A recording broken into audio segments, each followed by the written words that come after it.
Di negeri yang sangat jauh, tinggallah dua orang sahabat yang rumahnya berdekatan. Nama mereka adalah Kay dan Gerda. Kay dan Gerda masing-masing menanam mawar di depan rumah mereka untuk menunjukkan bahwa mereka saling mengasihi. Mawar itu akan tumbuh bersama-sama dengan mereka.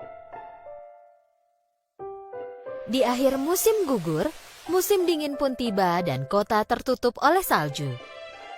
Selama musim dingin, di malam hari saat yang paling menyenangkan bagi Kay dan Gerda adalah mendengarkan dongeng dari neneknya Gerda. "Dari mana datangnya salju dan dingin?" tanya Gerda. "Dari jauh," neneknya menjawab dan mulai bercerita. "Dahulu kala ada kerajaan yang tertutupi es dan salju. Ratu Salju tinggal sendirian di istana es yang dibuat oleh kekuatan ajaibnya. Ratu Salju sangatlah cantik dan semurni es. Tetapi dia berhati jahat, dan banyak keajaiban yang disembunyikan di dalam istana es yang dingin dan ajaib itu. Salah satunya adalah cermin es. Melalui cermin es itulah mata jahat si Ratu Salju dapat melihat semua yang terjadi di dunia."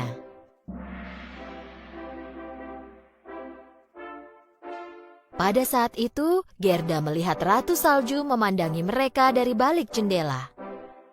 "Kay, nenek, lihat, Ratu Salju memandangi kita dari jendela." Aku yakin itu hanya kucing yang membeku karena dingin. "Nek, apa Ratu Salju bisa datang kemari?" Biar saja dia mencoba. Aku akan langsung melemparkannya ke perapian. Dia akan meleleh dan berubah menjadi ratu air. Sambil melihat melalui cermin es, Ratu Salju mendengar ucapan Kay. "Jadi kau akan melempar aku ke perapian dan mengubahku menjadi ratu air?" "Hah! Serpihan es, terbanglah dengan kuasaku. Temukan anak laki-laki ini, buat mata dan hatinya jadi milikku. Biarlah matanya menjadi jahat terhadap semua hal, dan biarlah cinta di hatinya hilang." Perintah Ratu Salju kepada serpihan es itu. Tiba-tiba, badai salju mulai berhembus di depan rumah Gerda. Serpihan es bergerak cepat ke arah Gerda. Penasaran dengan apa yang terjadi, Kay membuka jendela. Gerda langsung berteriak, "Kay, berhenti!" Tapi sudah terlambat. Mataku, ada yang menyengat mataku. Hatiku, apa yang terjadi? Pada saat itu, kutukan Ratu Salju dilaksanakan oleh serpihan es. Mata dan hati Kay tertusuk dan dia berubah menjadi orang lain. Gerda bertanya apa yang terjadi pada Kay, tapi Kay membentaknya. Tidak, aku baik-baik saja. Jangan ganggu aku. Kay terlihat aneh. Kay tak pernah kasar pada Gerda seperti ini.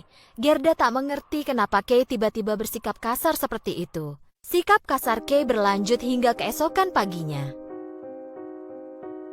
Saat Kay mengeluarkan kereta luncurnya dari taman, Gerda bertanya Kay mau kemana. Tapi Kay memarahinya lagi. Kay melompat ke kereta luncurnya dan segera pergi. Gerda berlari mengejarnya, tapi Kay tak terkejar. Tiba-tiba dengan naik kereta luncurnya, Ratu Salju muncul entah dari mana dan Kay mulai mengikutinya. Gerda terkejut dan tidak bisa melakukan apa-apa karena keduanya langsung menghilang. Ratu Salju membawa Kay ke istana esnya. Gerda menghabiskan berhari-hari di depan jendelanya menunggu Kay pulang. Hari dan bulan berlalu dan musim dingin pun berlalu. Tapi masih belum ada tanda-tanda keberadaan Kay. Karena tak sanggup menunggu lagi, Gerda membulatkan tekadnya. Dengan hanya membawa cermin yang diberikan neneknya. Gerda mulai pergi mencari sahabatnya, Kay. Gerda yang pemberani melewati banyak jalan dan bertanya tentang Kay pada setiap orang yang dia temui. Akhirnya, Gerda mencapai tepi sungai. Dia melihat berkeliling dan tak terlihat seorang pun yang bisa ditanyai tentang Kay. Gerda bertanya pada sungai, tapi tak mendapatkan jawaban. Kemudian seekor burung camar datang mendekatinya. Sungai pasti memiliki jawaban untukmu. Tapi pertama-tama, kau harus memberi hadiah untuknya. Gerda mengeluarkan kalung kesayangannya dan menempatkannya ke air sungai. Tiba-tiba keajaiban terjadi dan muncullah sebuah perahu kecil tepat di hadapan Gerda. Gerda pikir sungai itu menyukai hadiahnya dan membalas kebaikannya. Setelah Gerda menaiki perahu itu, perahu mulai bergerak sendiri.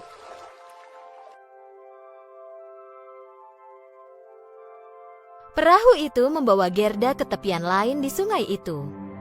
Di tempat ini ada sebuah kebun rahasia yang penuh dengan bunga beraneka warna pelangi. Gerda belum pernah melihat kebun seindah itu sebelumnya. Tapi ada sesuatu yang hilang. Tak ada satupun dari bunga itu yang wangi. Di ujung kebun, Gerda melihat seorang wanita mendekatinya. Dia adalah pemilik kebun itu. "Selamat datang, gadis kecil cantik." Wanita itu menyapa Gerda dengan tersenyum lebar.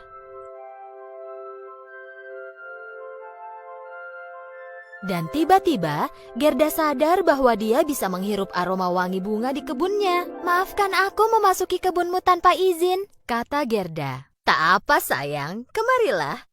Aku senang kau datang. Sudah lama sekali ada orang yang datang ke kebunku. Ceritakan padaku, apa yang kau lakukan di sini seorang diri?" Gerda menjawab bahwa dia mencari temannya Kay dan bertanya apakah sang wanita tahu tentang Kay. Tapi wanita itu bilang bahwa hanya Gerda lah orang yang pernah dia lihat. "Benarkah? Kalau begitu aku akan berjalan lagi. Aku harus menemukan Kay secepatnya." Wanita pemilik bunga tidak ingin Gerda cepat pergi, jadi dia pun berbohong. "Apa kau bilang tadi Kay?" Sebentar. Aku mungkin pernah melihatnya di suatu tempat." Gerda menceritakan semuanya kepada wanita itu, dan saat wanita pemilik bunga mendengar nama Ratu Salju, dia sangat khawatir. "Ratu Salju? Jauh-jauhlah dari sini. Makhluk dingin, karena dia bunga-bungaku tidak wangi bertahun-tahun." Tiba-tiba wanita itu ingin menyisir rambut Gerda.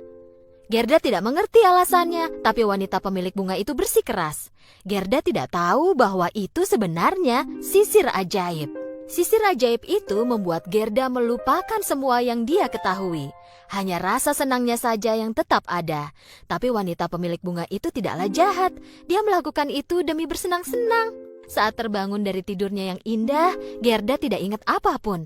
Bahkan alasan kenapa dia ada di sana dan bagaimana dia bisa sampai ke sana. Tetapi saat dia melihat mawar yang ada di topi wanita itu, Gerda mulai mengingat sesuatu. Tak ada kekuatan ajaib yang bisa mengalahkan kekuatan cinta sejati. Gerda tidak tahu sudah berapa lama dia tinggal di kebun tidur, tapi ingatannya tiba-tiba kembali. Gerda segera kembali ke tepi sungai. Perahu masih ada di sana, tetapi dia tidak tahu harus ke arah mana atau melakukan apa. Pada saat itu, seekor burung gagak terbang di atas kepalanya, seolah-olah hendak memberitahu sesuatu kepadanya. Jadi Gerda mulai mengikuti burung gagak itu. Gerda mengikuti burung gagak itu sampai mereka mencapai lautan es. Tepat di tengahnya, ada kapal bajak laut yang sudah lama terdampar. Tempat burung gagak terbang dan hinggap. Gerda mengikuti burung gagak itu dengan perahunya dan menuju ke kapal itu. "Jadi dengan inikah aku bisa ke istana Ratu Salju, kapal bajak laut ini?" Bajak laut bermunculan di atas dek kapal, dan salah satunya bajak laut perempuan mendekati Gerda. "Kau akan pergi kemanapun kami pergi, dan itu adalah tidak kemana-mana." Pada saat yang sama, Ratu Salju mencoba membuat Kay melupakan semua masa lalunya. Ratu Salju berhasil sampai titik tertentu, tetapi apapun yang dia lakukan, Gerda tidak bisa hilang dari ingatannya Kay. "Gerda, Gerda. Sebentar lagi hatimu akan berubah menjadi es dan kau tidak akan ingat apapun." Setelah tahu bahwa temannya Gerda, Kay, sedang ditawan di istana Ratu Salju, gadis bajak laut menyarankan agar Gerda melupakan tentang Kay. Karena tidak ada cara untuk membebaskannya. Aku takkan lupa, dia itu sahabatku, aku harus menemukannya, jawab Gerda. Gadis bajak laut tidak mengerti kenapa Gerda begitu bersikeras. Sebenarnya, dia ingin Gerda tinggal di kapal dan menjadi temannya. Tapi Gerda bersikeras untuk menemukan Kay. Aku akan lakukan apapun untuk menyelamatkan Kay. Karena tak punya teman, gadis bajak laut sangat memuji sikap Gerda dan memutuskan untuk menolongnya. Saat matahari terbit keesokan harinya, gadis bajak laut membawa seekor rusa untuk Gerda. Ini adalah rusa tercepat di seluruh kerajaan salju, dan dia akan menunjukkan jalan kepada Gerda. Berjanjilah padaku, kau akan kalahkan penyihir es itu dan menyelamatkan kapal kami. Aku berjanji akan kubalas kebaikanmu ini, jawab Gerda. Dengan menunggangi rusa itu, Gerda pun mulai berkelana. Pertama-tama dia harus mencari tahu bagaimana cara mengalahkan Ratu Salju. Rusa itu yang akan menunjukkan caranya kepada Gerda.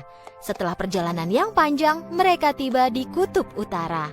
Seorang pak tua bijaksana menyambut mereka. Jadi, kau akhirnya membawa cermin itu, ha?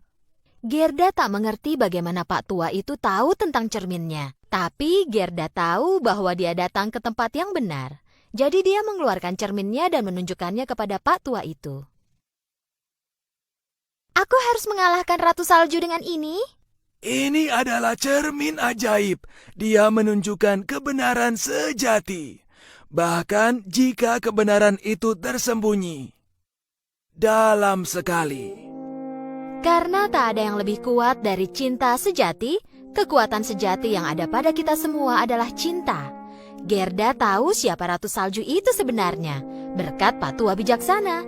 Jika Gerda bisa mengungkapkan kebenarannya, dia bisa mengalahkan Ratu Salju. Karena sebenarnya, Ratu Salju dulunya adalah gadis yang baik, penuh cinta. Dimanapun dia menyentuh, bunga-bunga akan bermekaran, dan matanya yang tersenyum bersinar lebih terang dari matahari. Dia dulunya seorang gadis yang unik dan bahagia, bernama Lila. Tapi semua orang mengira dia seorang penyihir kecil dan tidak mau bermain atau berbicara dengannya. Karena ditinggal sendirian, Lila menjadi gadis yang tidak bahagia lagi. Dia mulai membenci semua hal dan semua orang di sekelilingnya. Sampai suatu hari, dia memohon. Semua orang yang jahat padaku akan berubah menjadi es. Lalu dia membangun sebuah istana yang terbuat dari salju dan tinggal jauh dari siapapun. Sendirian dan tanpa cinta atau sukacita. Gerda tiba di istana Ratu Salju dan masuk ke dalam.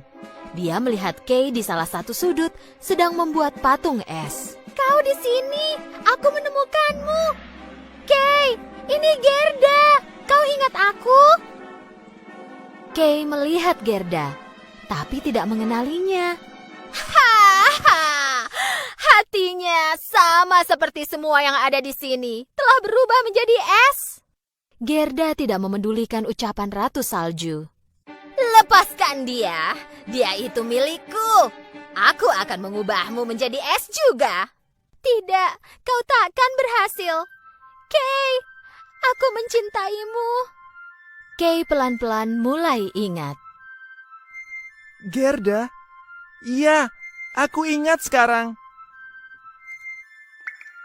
Dengan marah, Ratu Salju mengayunkan tongkatnya secepat kilat dan mengucapkan kutukan es. Saat itu juga Gerda mengeluarkan cerminnya dan menahan kutukan itu. Karena mengenai cermin, kutukan itu pun menghilang. Dan saatnya pun tiba. Ratu Salju melihat ke cermin Gerda dan melihat bahwa bukan bayangannya yang ada di dalam cermin itu. Itu adalah wajah seorang gadis kecil. Wajahnya Lila. Tiba-tiba Ratu Salju berubah menjadi dirinya yang dahulu baik hati dan menjadi Lila lagi. Terima kasih banyak. Kini aku tahu siapa diriku sebenarnya. Aku bebas. Selamat tinggal. Kay dan Gerda saling memandang dan tersenyum. Sejak saat itu, mereka tak pernah terpisahkan dan tumbuh bersama-sama. Sama seperti bunga mawar yang mereka tanam di halaman depan rumah mereka. Pada zaman dahulu, hidup seorang gadis bernama Dorothy. Dorothy tinggal di rumah pertanian bersama bibi dan pamannya, serta Henry.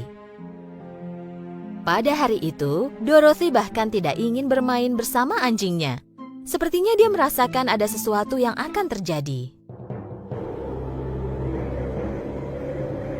Badai sedang datang ke sini. Kita harus bersembunyi di bawah tanah. BBM lalu berteriak, "Segera ke sini, Dorothy." "Toto, kemarilah. Kita harus ke ruang bawah tanah." Dorothy harus ke kolong tempat tidurnya untuk mengambil anjingnya. Tepat saat itu rumah pertanian mulai bergoyang dengan hebat. Lalu rumah itu mulai berputar di tempatnya. Gadis kecil itu mencoba berpegangan pada sesuatu sambil mencoba menangkap anjingnya. Ketika dia hampir terbang keluar dari pintu, dia berhasil menangkap anjingnya. Dia tak bisa melihat apa-apa, hanya langit dan awan. Saat itulah dia sadar bahwa dia terangkat ke langit. Rumah dan kepalanya berputar cepat sehingga dia sangat mengantuk dan tidak menyadari semua yang terjadi di sekitarnya. Dan dia pun tertidur. Dorothy bangun mendengar ledakan besar. Tempat tidur terlonjak begitu tinggi sehingga gadis kecil itu jatuh ke tanah. Dorothy menyadari bahwa rumah pertanian sudah tidak berputar lagi. Matahari bersinar melalui jendela yang membuatnya sadar bahwa dia di tanah. Dia berlari keluar. Dia tak percaya pada apa yang dia lihat. Mulutnya menganga. Ada ladang bunga sejauh mata memandang. Lalu tiba-tiba, Dorothy melihat pria-pria kecil berlari ke arahnya. Mereka memakai topi berbentuk kerucut. Dan bel kecil di puncak topi mereka berbunyi. Seragam mereka berwarna biru dan mereka semua berjanggut panjang. Ketika pria-pria kecil itu tiba di samping Dorothy, muncullah seorang wanita mungil dengan gaun putih. "Tukang sihir terhebat, selamat datang. Aku penyihir baik hati dari utara dan mereka teman-temanku para kurcaci. Aku berterima kasih karena kau menyingkirkan penyihir jahat dari timur dan menyelamatkan kami." Terima kasih, tetapi kau pasti salah mengira aku dengan orang lain. Penyihir baik hati dari utara menunjuk titik tempat rumah pertanian Dorothy berada. Di tanah, terdapat sepasang kaki bersepatu perak berkilau. Dorothy menyadari bahwa rumah pertanian itu mendarat menimpa penyihir jahat. Aku tidak bermaksud melakukannya. Itu bukan salahku. Apa yang harus kulakukan sekarang? Yang bisa kau lakukan adalah menerima sepatu ajaib perak milik penyihir jahat itu sebagai hadiah. Dorothy melepaskan sepatu lamanya dan mengenakan sepatu yang baru itu. Apa kau akan membantuku pulang? Hanya ada satu orang yang dapat membantumu dan dia adalah penyihir dari Oz. Dengan menyusuri jalan berbatu bata kuning, kau akan tiba di kota Zamrud. Dan setelah di sana, kau harus mendapat izin untuk naik dan melihat penyihir dari Oz. Setelah selesai bicara dengan Dorothy, penyihir baik hati itu pun menghilang. Para kurcaci mengantar Dorothy dan kembali ke tempat mereka. Setelah sekian lama, gadis kecil itu dan anjingnya ingin beristirahat. Jadi mereka berhenti di ladang jagung. Di tengah-tengah ladang, Dorothy melihat orang-orangan sawah. Dengan penasaran, Dorothy mendekatinya. Hai, kau siapa? Awalnya Dorothy kaget, tetapi kemudian menjelaskan semua yang terjadi. Aku tidak tahu apa-apa. Kepalaku dipenuhi jerami. Aku penasaran apakah aku bisa ikut ke kota Zamrud bersamamu. Apa menurutmu penyihir dari Oz akan memberiku otak? Dorothy menurunkan orang-orangan sawah dari rangkanya, dan mereka mulai berjalan bersama menyusuri jalan berbatu bata kuning. Beberapa jam kemudian, ketika mereka melewati hutan dan dikelilingi pepohonan, mereka melihat sesuatu yang berkilau. Setelah tiba di dekat benda itu, mereka menyadari bahwa itu adalah manusia kaleng. Manusia kaleng itu berdiri diam. Tolong bantu aku, karena berkarat aku tak bisa bergerak sama sekali untuk waktu yang lama. Bagaimana kami bisa membantumu? Kau bisa menemukan pondokku di sebelah sana. Pergilah ke sana dan ambilkan kaleng oliku dan gosokkan ke persendianku. Dorothy melakukan sesuai petunjuk manusia kaleng. Dorothy menuangkan oli ke semua persendiannya, dan manusia kaleng mulai bergerak lagi. Terima kasih banyak. Apa yang kalian lakukan di sini? Dorothy sekali lagi mulai menjelaskan apa yang terjadi. Apa menurutmu dia akan memberiku hati? Akhirnya, manusia kaleng pun mengikuti mereka. Hutan mulai gelap. Dan tiba-tiba mereka mendengar auman yang menakutkan dan melompatlah seekor singa di hadapan mereka. Tetapi ketika Toto mulai menggonggong, singa itu mundur ketakutan dan mulai gemetar. Bagaimana bisa singa besar sepertimu takut terhadap anjing kecil?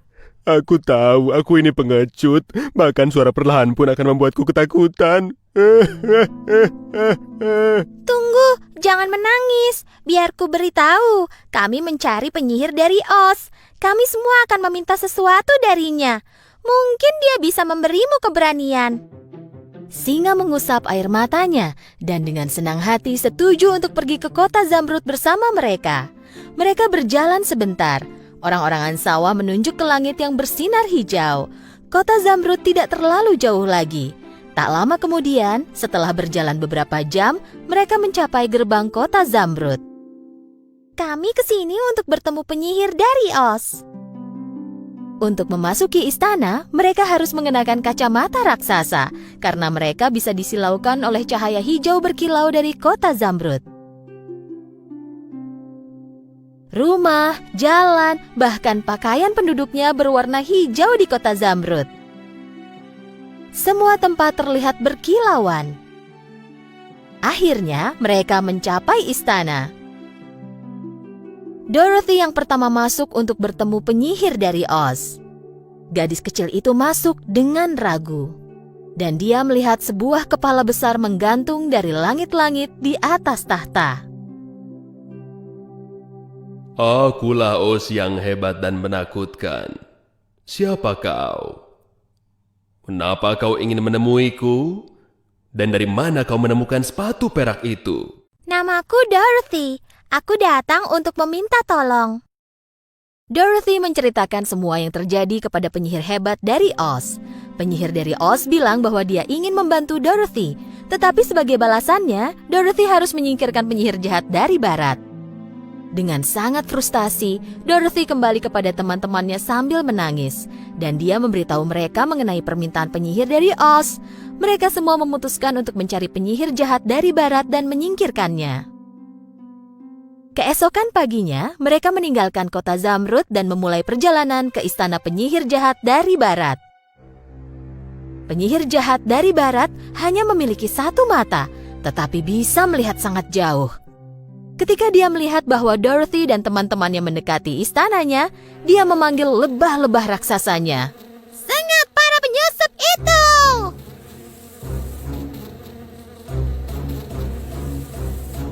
Dorothy dan teman-temannya melihat lebah terbang ke arah mereka.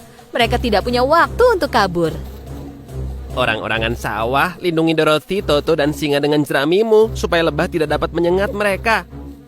Ketika orang-orangan sawah melindungi yang lain dengan jeraminya, seluruh lebah mencoba menyengat manusia kaleng. Tetapi tentu saja, mereka semua kehilangan sengat mereka dan satu persatu jatuh ke tanah. Kali ini, penyihir mengirimkan monyet terbangnya untuk memburu Dorothy dan teman-temannya. Monyet terbang pun menyerang mereka. Salah satu monyet menangkap orang-orangan sawah dan melemparkannya ke atas pohon. Monyet lainnya melemparkan manusia kaleng dari tebing. Mereka juga mengikat singa untuk dibawa ke penyihir. Setelah itu, semua monyet terbang beralih kepada Dorothy. Tetapi setelah mereka melihat sepatu perak di kakinya, mereka tidak ingin melukai Dorothy. Mereka hanya membawanya ke istana. Saat penyihir jahat dari barat melihat sepatu perak di kaki Dorothy, dia sangat takut. Tetapi lantas menyadari bahwa Dorothy tidak menyadari kekuatan sepatunya. Berikan sepatu itu kepadaku. Tidak. Ku bilang berikan. Penyihir itu mendekati Dorothy.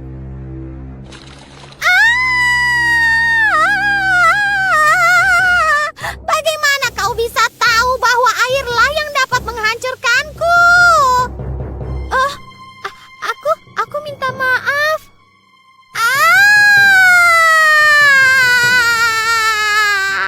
Sambil berteriak, penyihir itu meleleh. Hanya pakaiannya yang tetap tinggal di lantai. Dorothy pertama-tama menyelamatkan singa dari kurungan, lalu mereka mencari orang-orangan sawah dan manusia kaleng. Mereka kembali ke kota Zamrud, memberitahu bahwa mereka telah menyingkirkan penyihir jahat dari barat dan ingin bertemu penyihir dari Oz. Kali ini, penyihir hebat dari Oz menyambut mereka semua. Ketika memasuki ruang tahta, mereka mendengar suara keras yang memekakan telinga. Akulah penyihir hebat dari Oz. Kenapa kalian mencariku? Toto ketakutan. Dia lari memasuki tirai pemisah besar yang ada di sudut. Di balik tirai itu, muncullah seorang pria tua kecil dan botak. Dia memegang sesuatu mirip tanduk di tangannya. Dan siapa kau ini? Akulah penyihir hebat dari Oz. Apa kau penyihir dari Oz? Tetapi bagaimana bisa? Pria tua itu memutuskan untuk menjelaskan kisahnya. Kenyataannya, dia dulu bekerja di sirkus. Dia suka melakukan pertunjukan dengan balon udara. Satu hari, ketika angin besar meniup balonnya ke istana ini, penduduk kota Zamrud berpikir bahwa dia adalah penyihir yang datang dari langit. Dan mereka memintanya untuk menjadi pemimpin kota. Dan dia pun setuju. Dan bagaimana dengan semua janjimu? Penyihir memberitahu manusia kaleng bahwa dia bisa memberinya hati saat ini juga. Dia merogoh ke belakang dan mengeluarkan boneka berbentuk hati dari dadanya. Manusia kaleng merasa jauh lebih baik. Lalu dia mendatangi orang-orangan sawah. Dia membuka jahitan di kepalanya dan menaruh segenggam gandum dan menjahitnya kembali. Kali ini giliran singa penakut. Dia menuangkan sedikit ramuan dari botol emas ke dalam sebuah mangkuk dan meminta singa untuk meminum ramuan keberanian ini. Singa meminumnya. Tiba-tiba, dia menanggalkan penampilannya yang lemah dan ketakutan, lalu mengaum seperti singa besar perkasa seperti sebelumnya. Penyihir dari Oz tersenyum kepada mereka. Dia sebenarnya tidak memberi apa-apa kepada mereka. Semua yang mereka minta darinya sebenarnya sudah ada dalam diri mereka. Tetapi mereka tidak tahu cara menggunakannya. Sekarang giliranmu, Dorothy. Kau sebenarnya memiliki semua yang kau inginkan selama ini. Jika kau saling mengetukkan kedua sepatu perakmu sebanyak 3 kali, kau akan pergi kemanapun yang kau mau. Jadi sebenarnya aku bisa pulang kapanpun aku mau. Iya, tetapi aku akan terjebak di ladang itu selamanya. Dan aku akan berkarat sendirian. Dan aku takkan bisa menjadi singa pemberani. Dorothy memeluk teman-temannya dengan erat. Dia mengucapkan selamat tinggal kepada mereka. Lalu dia memegang Toto dan mengetukkan sepatunya 3 kali. Dia mengatakan ingin pulang ke samping paman dan bibinya. Tak lama dia mendapati dirinya duduk di taman. Dengan senang, dia melihat sekeliling. Dia melihat paman dan bibinya berlari ke arahnya. Dia tertawa senang.